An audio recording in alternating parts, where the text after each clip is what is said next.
வணக்கம் நண்பர்களே. இன்னைக்கு நாம் பார்க்கும் நீதி கதை என்னன்னு தெரியுமா? ஒரு யானையும் அதன் நண்பர்களும் பற்றிய கதை. இந்த கதை உண்மையான நட்பின் அர்த்தத்தை சொல்லும்.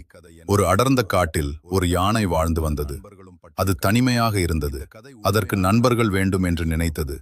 அது ஒரு குரங்கிடம் சென்றது. நான் உன் நண்பனாக இருக்கலாமா என்று கேட்டது குரங்கு. சொன்னது, நீ ரொம்ப பெரியவன்டா, நான் உன்னோட விளையாட முடியாது. அது ஒரு முயலிடம் சென்றது. முயலும் சொன்னது, நீ பெரியவன்டா, நான் பயப்படுறேன். அது ஒரு நரியிடம் சென்றது. நரியும் மறுத்துவிட்டது. யானை மிகவும் சோகமாக இருந்தது. ஒரு நாள் காட்டில் ஒரு புலி வந்தது. அது எல்லா விலங்குகளையும் பயமுறுத்தியது. அனைவரும் ஓடி மறைந்தார்கள். அப்போது யானை தைரியமாக வந்து புலியை விரட்டி அடித்தது. அதை பார்த்த பிறகு அனைத்து விலங்குகளும் யானையை பார்த்து சொன்னார்கள், நீதான் உண்மையான நண்பன். அந்த நாளிலிருந்து யானைக்கு நிறைய நண்பர்கள் கிடைத்தார்கள். உண்மையான நட்பு நல்ல மனசும் உதவியும் மூலம் கிடைக்கும். இந்த கதையின் மூலம் நாம் தெரிந்து கொள்ள வேண்டியது, மற்றவர்களுக்கு உதவினால்தான் உண்மையான நண்பர்கள் கிடைப்பார்கள்.